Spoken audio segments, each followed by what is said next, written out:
जय श्री कृष्ण। राधे राधे राधे।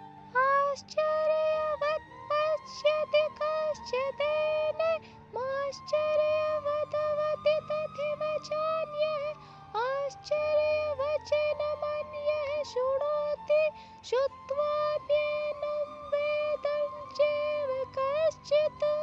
अर्थात कोई आत्मा को आश्चर्य से देखता है, कोई इसे आश्चर्य की तरह बताता है तथा कोई इसे आश्चर्य की तरह सुनता है, किंतु कोई इसके बारे में सुन के भी कुछ नहीं समझ पाते। तात्पर्य: चूंकि गीतोपनिषद उपनिषदों के सिद्धांत पर आधारित है, अतः कठोपनिषद में 1.2.7 इस श्लोक का होना कोई आश्चर्यजनक नहीं है। श्रवणायापि बहुभिर्यो न लभ्यः शृण्वन्तो लपि बहवो यं न विदुः। आश्चर्यो वक्ता कुशलो लस्य लब्धा आश्चर्यो लस्य ज्ञाता कुशलानुशिष्टः।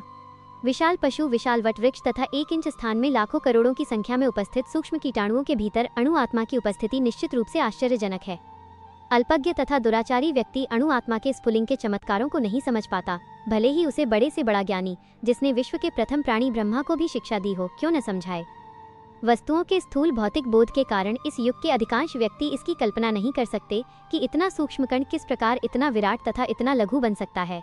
अतः लोग आत्मा को उसकी संरचना या उसके विवरण के आधार पर ही आश्चर्य से देखते हैं।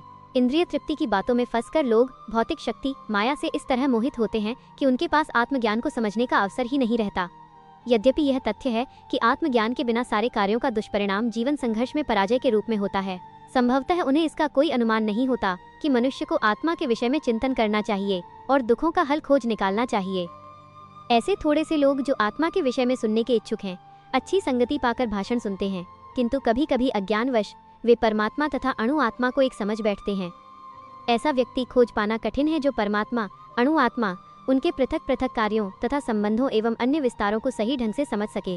इससे अधिक कठिन है ऐसा व्यक्ति खोज पाना जिसने आत्मा के ज्ञान से पूरा लाभ उठाया हो और जो सभी पक्षों से आत्मा की स्थिति का सही निर्धारण कर सके। किंतु यदि कोई किसी तरह से आत्मा के इस विषय को समझ लेता है तो उसका जीवन सफल हो जाता है। इस आत्मज्ञान को समझने का सरलतम उपाय यह है कि अन्य मतों से विचलित हुए बिना परम प्रमाण भगवान कृष्ण द्वारा कथित भगवत गीता के उपदेशों को ग्रहण कर लिया जाए। किंतु इसके लिए भी इस जन्म में या पिछले जन्मों में प्रचुर तपस्या की आवश्यकता होती है, तभी कृष्ण को श्री भगवान के रूप में स्वीकार किया जा सकता है। पर कृष्ण को इस रूप में जानना शुद्ध भक्तों की अहेतुकी कृपा से ही होता है, अन्य किसी उपाय से नहीं।